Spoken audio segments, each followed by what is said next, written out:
नमस्कार साथियों, हमारा राजस्थान जीके के महत्वपूर्ण प्रश्नों का ये अगला वीडियो। हम यहाँ बीएसटीसी के पेपर में आए हुए प्रश्नों की बात कर रहे हैं। मैंने आपको जैसा बार बार बताया है कि बीएसटीसी और प्री बीएड के एग्ज़ाम पहले होने के कारण उनके पेपर पहले हम हल करेंगे और उनके जो भी क्वेश्चंस आ रहे हैं वो देखेंगे, प्लस उनके आसपास जो क्वेश्चंस बनते हैं वो देखेंगे। प्रत्येक दिन की वीडियो में हम 5 क्वेश्चन प्रीवियस ईयर्स के लेते हैं और उन 5 क्वेश्चन के आसपास 50 से 60 क्वेश्चन ऐसे हम देखते हैं जो महत्वपूर्ण होते हैं पर आए नहीं हैं, वहाँ क्वेश्चन बनने की संभावना रहती है। तो वीडियो के माध्यम से आपको 60-65 क्वेश्चन प्रतिदिन मिलते हैं। ये अति महत्वपूर्ण रहते हैं, आप इनको नोट करके रखें, वीडियो को बार बार देखें और नोट करें, क्योंकि ये मेरे करवाने का लेवल बिल्कुल ईजी है, केवल इम्पोर्टेंट पोर्शन करवा रहा हूँ। और बीएसटीसी और प्री बीएड के लिए जो विद्यार्थी हैं जो पहली बार तैयारी कर रहे हैं उनको ध्यान में रखते हुए पूरी तरह से ये करवा रहा हूँ। बाकी ये जो महत्वपूर्ण प्रश्न हैं ये सभी प्रतियोगी परीक्षाएं, पटवार, ग्राम सेवक, रीट, शिक्षक भर्तियां, आरएएस, सभी आरएएस परी सभी के लिए ये महत्वपूर्ण रहते हैं मित्रों। तो सभी प्रतियोगी परीक्षाओं के विद्यार्थी इसे बड़ी आसानी से देख सकते हैं। अब अपने क्वेश्चन पे बात करते हैं। आज का हमारा पहला क्वेश्चन 2018 का पेपर देख रहे हैं हम बीएसटीसी का। इस 2018 के पेपर में एक क्वेश्चन आया था कि विजय सिंह पथिक निम्न में से कौन सा समाचार पत्र निकालते थे। अब ऑप्शन थे 4, जैसे इनका ऑप्शन था राजस्थान केसरी, नवीन राजस्थान, राजस्थान पत्रिका और प्रभात। तो इस तरह से अपने को ध्यान रखने हैं कि इसका सीधा सा उत्तर है वो तो है राजस्थान केसरी। कि विजय सिंह पथिक कौन सा समाचार पत्र निकालते थे, किसके संपादक थे? राजस्थान केसरी। अब देखिए मित्रों, यहाँ विजय सिंह पथिक और इनका जो संबंध रहा है राजस्थान के आंदोलन से, और ये राजस्थान केसरी समाचार पत्र निकलता है ये राजस्थान सेवा संघ से, उससे संबंधित क्वेश्चन बहुत पूछे जाते हैं। तो हम सबसे पहले तो यहाँ देखते हैं राजस्थान सेवा संघ के महत्वपूर्ण क्वेश्चन कि राजस्थान सेवा संघ क्या था। तो मित्रों सबसे पहले राजस्थान सेवा संघ के बारे में जितने भी पिछले 20 साल में इससे संबंधित क्वेश्चन पूछे गए हैं महत्वपूर्ण, उन पर हम चर्चा करते हैं। एक तो इसका पूछा जाता है मित्रों स्थापना कब हुई। तो राजस्थान सेवा संघ है, इसकी 1919 में स्थापना होती है। मुख्यालय कहाँ था? तो इसकी स्थापना हुई है वो वर्धा महाराष्ट्र में हुई है। वर्धा स्थान है महाराष्ट्र में, यहाँ पर इस जो है इसकी स्थापना रहती है। तो मुख्यालय वर्धा महाराष्ट्र में था, पर यहाँ अपने को ध्यान रखना है कि इसकी जो स्थापना होती है 1919 में, इसके ठीक 1 साल बाद में ही कब 1920 में इसका मुख्यालय वो स्थानांतरित कर दिया गया। और स्थानांतरित कहाँ पर किया गया? ये वर्धा से अजमेर लाया गया है। तो मित्रों यहाँ अपने को ध्यान रखना है कि राजस्थान सेवा संघ की स्थापना 1919 में वर्धा महाराष्ट्र में होती है और 1 साल बाद में ही इसका कार्यालय स्थानांतरित करके 1920 में अजमेर लाया जाता है। इसके संस्थापकों में प्रमुख व्यक्ति कौन थे ये मैं सीधा आपको बता देता हूँ कि विजय सिंह पथिक, केसरी सिंह बारठ, हरि भाई किंकर, ये प्रमुख व्यक्तित्व थे जो इसकी स्थापना में जिन्होंने योगदान दिया है राजस्थान सेवा संघ की। और राजस्थान सेवा संघ जब वर्धा में स्थापित हुआ तो ये यहाँ से अपना एक समाचार पत्र निकालने लगा। कौन सा? राजस्थान केसरी। और इस राजस्थान केसरी समाचार के संपादक कौन थे? इसके संपादक थे विजय सिंह पथिक। अब देखिए मित्रों यहाँ अपने को एक और ध्यान रखते हैं कि अजमेर जब इसका मुख्यालय स्थानांतरित हुआ तो अजमेर से भी राजस्थान सेवा संघ ने एक समाचार निकालना प्रारंभ किया है और समाचार पत्र निकालना प्रारंभ किया है, और वो समाचार पत्र था नवीन राजस्थान। और ये जो नवीन राजस्थान अजमेर से निकाला जाता था, इसके जो संपादक थे वो रामनारायण चौधरी थे। रामनारायण चौधरी है ये समाचार पत्र निकालते थे नवीन राजस्थान। बाद में क्या होता है, बिजोलिया किसान आंदोलन और बेंगू किसान आंदोलन के दौरान इस नवीन राजस्थान को प्रतिबंधित कर दिया गया। मेवाड़ में नवीन राजस्थान समाचार पत्र को प्रतिबंधित कर दिया गया। तो जब नवीन राजस्थान को प्रतिबंधित कर दिया गया तो ये नौबत आ गई कि इसको बंद करना पड़ेगा। तो ध्यान रखेंगे यहाँ मित्रों, महत्वपूर्ण क्वेश्चन है कि इसको बंद नहीं किया गया, परंतु इसका क्या किया गया है, नाम परिवर्तन किया गया है। और इस नवीन राजस्थान का नाम बदलकर क्या कर दिया गया था, तरुण राजस्थान कर दिया गया था। यानी बाद में जब नवीन राजस्थान पे प्रतिबंध लगा तो नवीन राजस्थान समाचार पत्र का नाम बदलकर क्या किया है, तरुण राजस्थान किया गया है। ये राजस्थान सेवा संघ है, इसने राजस्थान के किसान आंदोलनों में प्रमुख भूमिका निभाई है। विजय सिंह पथिक जो इसके संस्थापक थे, ये बिजोलिया किसान आंदोलन से संबंधित रहे हैं, हम सभी को पता है। अगर नहीं पता है तो किसान आंदोलन के पूरे वीडियो अपने इस वीडियो के डिस्क्रिप्शन में दिए गए हैं, प्लेलिस्ट दी गई है, किसान आंदोलन और उसकी प्रमुख घटनाएं पूरे विस्तार से बताए गए हैं, आप वहां देखें उसको, सारे महत्वपूर्ण क्वेश्चन आपको मिलेंगे वहां।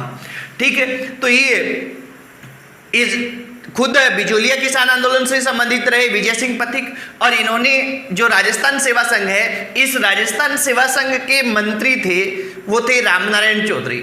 इन रामनारायण चौधरी को जो बेंगू किसान आंदोलन है, इस बेंगू किसान आंदोलन का नेतृत्व भी सौंपा। तो राजस्थान में किसानों में जनजागृति पैदा करने का इन्होंने काम किया है। इसके अलावा मित्रों, विजय सिंह पथिक से संबंधित अन्य क्वेश्चन, इनके जीवन से संबंधित अन्य क्वेश्चन है जो हमारे पूछे जाते हैं। ये राजस्थान सेवा संघ था उस साइड। अब विजय सिंह पथिक के और क्वेश्चन जो बचते हैं उन पे हम बात करते हैं। एक एक को ध्यान रखना है, बड़े ही ध्यान से नोट करना है मित्रों, सारे अति महत्वपूर्ण हैं, कोई न कोई प्रतियोगी परीक्षा में पूछे जा चुके हैं। अब देखिए यहाँ इनका मूल नाम क्या था, विजय सिंह पथिक का मूल नाम था वो भूप सिंह था, मूल नाम भूप सिंह था। और इन्हें सशस्त्र क्रांति, मित्रों ध्यान रखना है, सशस्त्र क्रांति है, भारत में सशस्त्र क्रांति है। ये भारत में सशस्त्र क्रांति 21 फरवरी 1915 को होनी थी। 21 फरवरी 1915 को भारत में सशस्त्र क्रांति होनी थी। और भारत में सशस्त्र क्रांति के मुख्य जो कर्ता धर्ता थे वो थे रास बिहारी बोस। रास बिहारी बोस है, उन्होंने एक संगठित योजना बनाई कि 21 फरवरी 1915 को पूरे भारत में सशस्त्र क्रांति की जाएगी। और इस सशस्त्र क्रांति का राजस्थान में जो प्रभार सौंपा, जिम्मा सौंपा, जिम्मेदारी संभलाई, वो दो व्यक्तियों को संभलवाई गई। एक तो भूप सिंह को और दूसरे कौन से थे, दूसरे थे गोपाल सिंह खरवा। अजमेर में खरवा ठिकाना था और यहाँ खरवा ठिकाने के ठिकानेदार थे गोपाल सिंह खरवा। ये प्रसिद्ध क्रांतिकारी रहे हैं और इन दोनों को ये सौंपी गई। परंतु ये क्रांति सफल नहीं हो पाई क्योंकि समय से पूर्व इसका पता चल गया अंग्रेजों को और इस क्रांति को दबा लिया गया। और इस क्रांति को दबाने के साथ ही भूप सिंह और गोपाल सिंह खरवा को गिरफ्तार कर लिया गया और इन्हें टोटगढ़ के किले में रखा गया। टोटगढ़ के किले में रखा गया है और टोटगढ़ के किले से ये भूप सिंह है, ये भाग गए हैं और भागकर इन्होंने क्या किया, अपनी दाढ़ी बढ़ा ली और दाढ़ी बढ़ा के साथ ही अपना नाम भी परिवर्तन कर लिया है। भूप सिंह से क्या कर दिया, विजय सिंह पथिक कर दिया। ये मित्रों मूलतः थे वो यूपी के थे, गुठावली गांव था यूपी में, वहां के थे, परंतु इनकी कार्यस्थली अजमेर रहा। और बिजोलिया किसान आंदोलन के मुख्य कर्ताधर्ता रहे। ये किसान आंदोलन वाले देखिए, उसमें आपको पूरा डिटेल से मिलेगा। और फिर ये यूपी चले गए हैं कुछ समय के लिए, कानपुर में इन्होंने काम किया है, परंतु यहाँ इनका मन नहीं लगा और ये फिर वापस राजस्थान में आ गए और अजमेर में रहने लगे। अजमेर में ही इन्होंने क्या है, एक विधवा अध्यापिका से विवाह किया और विधवा अध्यापिका से विवाह करके अजमेर में ये निवास करने लगे और अजमेर में ही इनकी 1955 में मृत्यु हो गई। तो अजमेर में विजय सिंह पथिक की मृत्यु हुई है। ये विजय सिंह पथिक है और इनके आसपास के क्वेश्चन है, अति महत्वपूर्ण है, जो किसी न किसी प्रतियोगी परीक्षा में पूछे जा चुके हैं। तो अपने को इसका ध्यान रखना है मित्रों। इसका आप स्क्रीनशॉट ले सकते हैं। फिर हम नेक्स्ट क्वेश्चन पे बात करते हैं।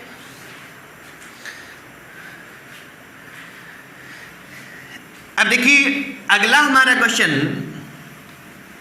जो हमारा क्वेश्चन है वो है कि पंचायती राज का प्रारंभ नागौर में कब से हुआ। अपने को ध्यान रखना है मित्रों, पंचायती राज है, इस पंचायती राज का प्रारंभ है वो 2 अक्टूबर 1959 को नागौर के बगदरी गांव से होता है। बगदरी गांव नागौर से होता है, यानी ये अपने को ध्यान रखना है। पंचायती राज का जो प्रारंभ है, ये प्रारंभ भारत में पहली बार यहीं से होता है। पूरे भारत में पहली बार कहाँ से प्रारंभ हुआ है? बगदरी गांव नागौर से। कब हुआ है? 2 अक्टूबर 1959 को। किसने किया है? भारत के प्रथम प्रधानमंत्री पंडित जवाहरलाल नेहरू है। ये जवाहरलाल नेहरू इसे प्रारंभ करते हैं। तो बगदरी गांव नागौर 2 अक्टूबर 1959 पंडित जवाहरलाल नेहरू द्वारा ये किया गया। ये त्रिस्तरीय पंचायती राज था।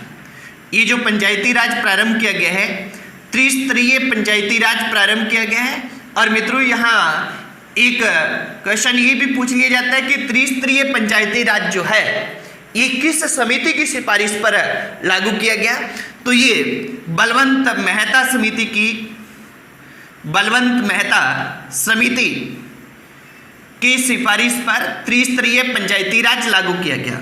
अब देखिए यहाँ से और क्वेश्चन ये रहता है कि पंचायती राज जो लागू किया गया त्रिस्तरीय, जैसा हमने देखा बलवंत मेहता समिति की सिफारिश पे लागू किया गया, इसलिए भारत में पंचायती राज का जो जनक कहा जाता है वो किसको कहते हैं? बलवंत सिंह मेहता को कहते हैं। देखिए जनक में 2 क्वेश्चन आते हैं। भारत में पंचायती राज का जनक बलवंत सिंह मेहता, दूसरा आधुनिक पंचायती राज का जनक।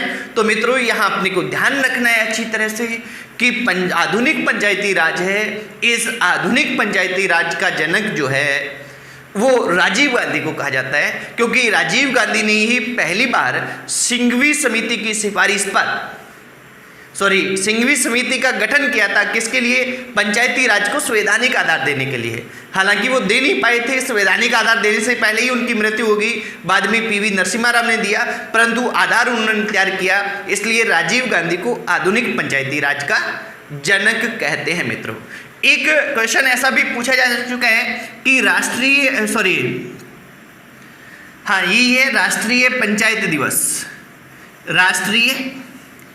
पंचायत दिवस कब मनाते हैं? ये क्वेश्चन आ चुका है मित्रों। अपने को ध्यान रखना है, राष्ट्रीय पंचायत दिवस है ये 24 अप्रैल को मनाया जाता है। राष्ट्रीय पंचायत दिवस 24 अप्रैल को मनाया जाता है। क्यों मनाया जाता है 24 अप्रैल को? क्योंकि भारतीय संविधान में जो 73वां संविधान संशोधन किया गया है, 73वां संविधान संशोधन 1992 नाम दिया गया है क्योंकि उसको संसद में 1992 में प्रस्तुत किया गया है, परंतु वो लागू हुआ वो 24 अप्रैल 1993 को हुआ।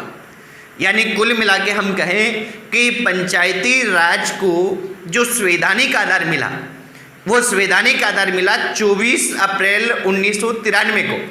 इसलिए प्रत्येक वर्ष हम राष्ट्रीय पंचायत दिवस है वो 24 अप्रैल को मनाते हैं।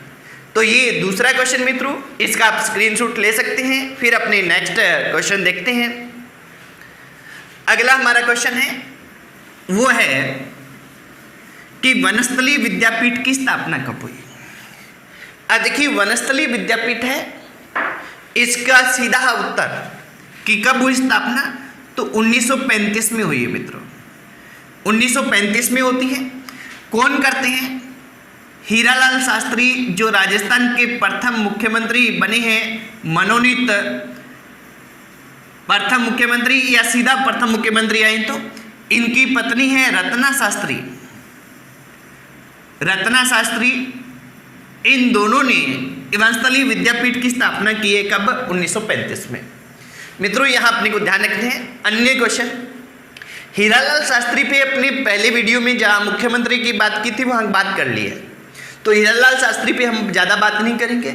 यहाँ ध्यान रखेंगे इन पति पत्नी ने इस संस्था की स्थापना की है। स्थापना कहाँ पे की है? स्थापना की है वो वनस्थली स्थान है, गांव है वनस्थली। कहाँ पर? निवाई तहसील टोंक में, निवाई टोंक में, और यहाँ पर ये स्थापना करते हैं। अब स्थापना क्यों करते हैं, इसके पीछे एक कहानी जुड़ी हुई है मित्रों। 1929 के आसपास हीरालाल शास्त्री जो जयपुर प्रजामंडल के प्रमुख नेता थे, उन्होंने क्या है कि थोड़ी राजनीति से दूर एक दूर गांव में जाकर ग्रामीण क्षेत्र में विकास और रचनात्मकता का कार्य करने की सोची। वे अपनी पत्नी रत्ना शास्त्री और अपनी पुत्री जिसका नाम था शांताबाई और जिसे ये प्यार से फूल कहते थे, तो उसके साथ वहाँ गए। अब क्या होता है कि अप्रैल 1935 में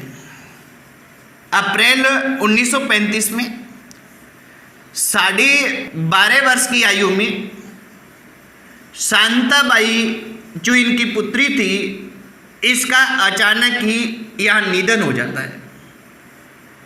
अचानक ही निधन हो गया है अप्रैल 1935 में। तो पहले तो इन्हें गहरा सदमा लगा और फिर इसके याद में कुछ करने की सोचकर रत्ना शास्त्री क्या करती है मित्रों, रत्ना शास्त्री आसपास की 5-7 बच्चियों को लेकर वहाँ उनको पढ़ाना शुरू कर देती है कि मैं इन बच्चियों में मेरी बच्ची देखती हूँ और इन्हें मैं कामयाब करूँगी।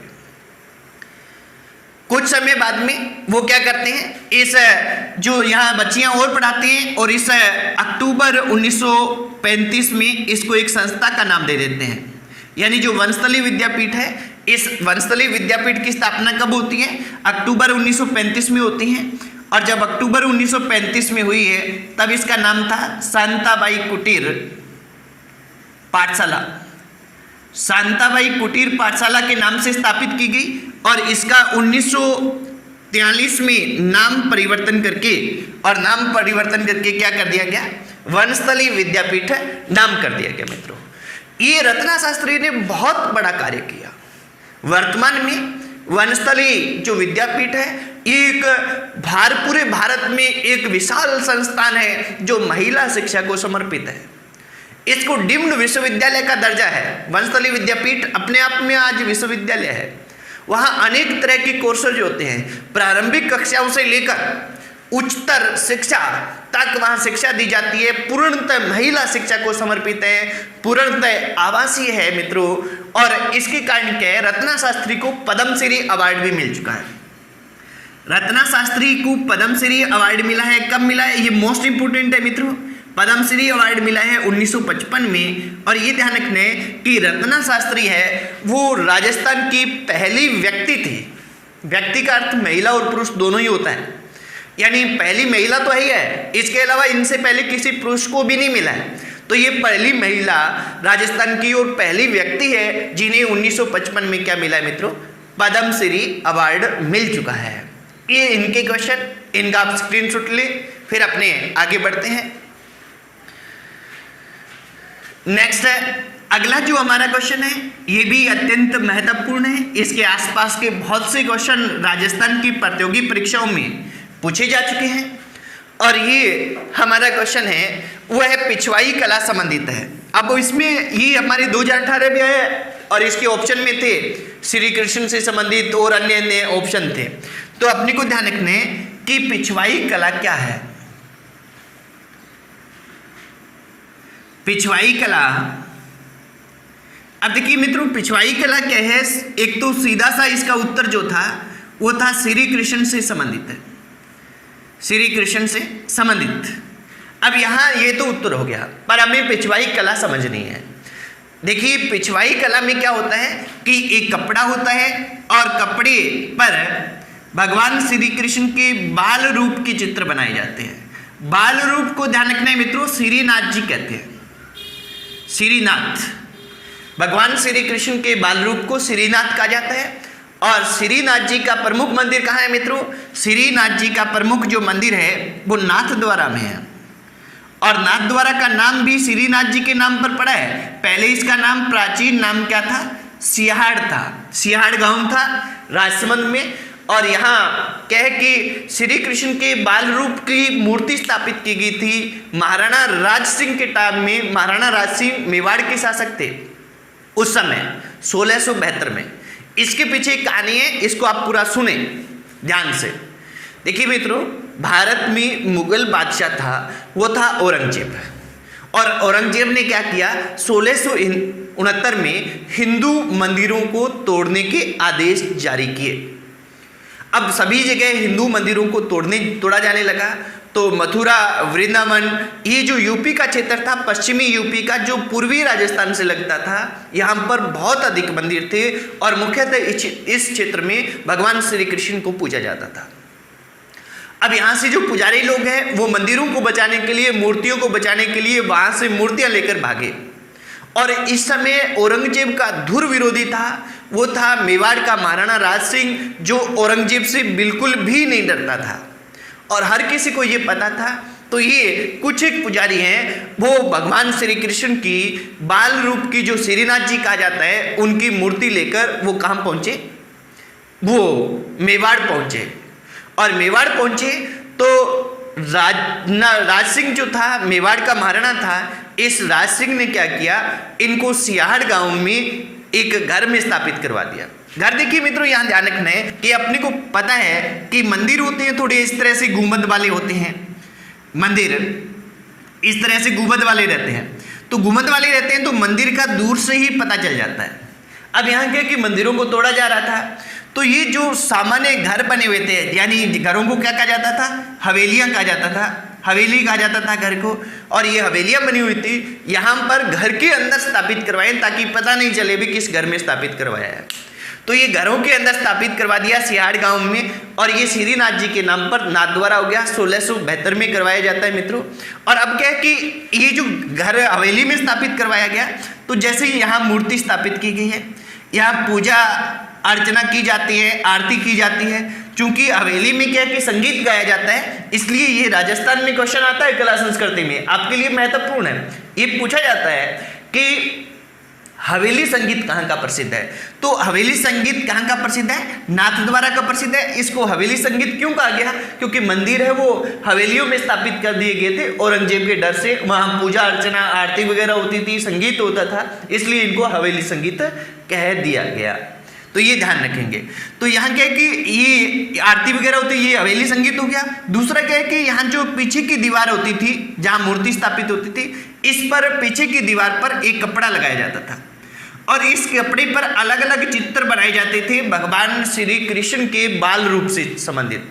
कपड़े पर भगवान श्री कृष्ण के जन्म से संबंधित बाल रूप के चित्र बनाकर पीछे की मंदिर की दीवार पर टांग दिया जाता था। पीछे की मंदिर पर टांगा जाता था, पीछे की दीवार पर टांगा जाता था, इसलिए इसको पिछवाई कहा गया।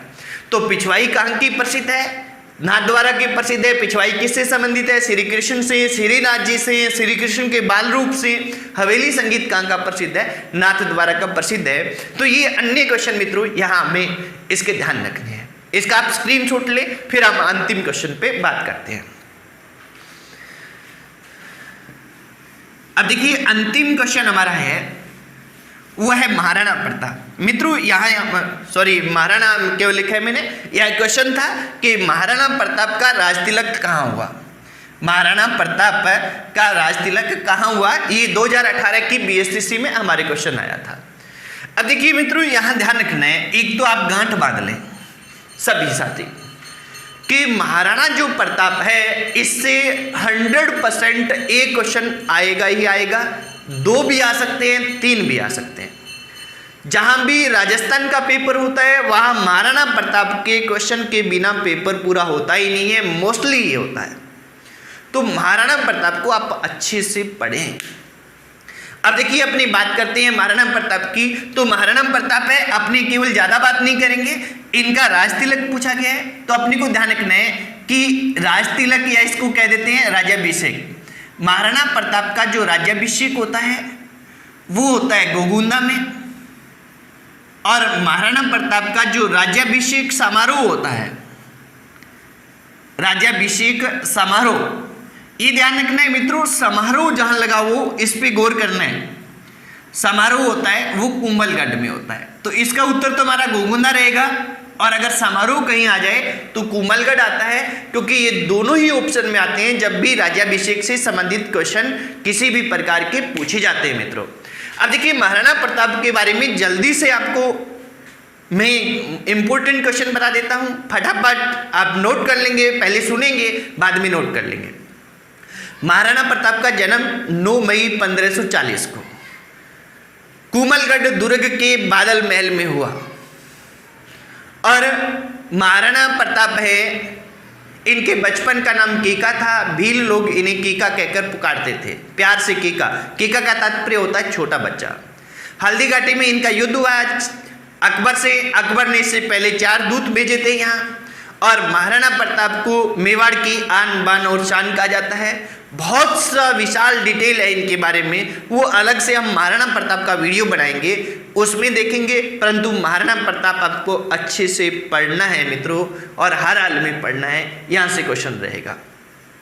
आज के वीडियो में अपने इतने ही बात करेंगे मित्रों, और कल हम नेक्स्ट वीडियो में देखते हैं। वीडियो को आप ज़्यादा से ज़्यादा शेयर करें, ताकि हमारे की जो लॉकडाउन की स्थिति चल रही है, यानी लॉकडाउन, हालांकि अनलॉकडाउन चल रहा है अभी तो, पर लॉकडाउन क्या है कि बीएसटीसी और प्री बीएड के विद्यार्थियों के विशेषकर पेपर हो रहे हैं, वो कहीं से मार्गदर्शन नहीं मिल पा रहा है उनको। उनके लिए मैंने ये प्रारंभ किया ताकि ज़्यादा से ज़्यादा हमारे विद्यार्थियों को इसका फायदा मिल सके और वो अच्छे से पेपर करके अपनी डिग्री में प्रवेश ले सकें, जो भी करना चाहें। तो अपने इस पुण्य कार्य में आप सभी का सहयोग अत्यंत आवश्यक है। तो मित्रों, आपके सहयोग की अपेक्षा में आज इतना ही। धन्यवाद।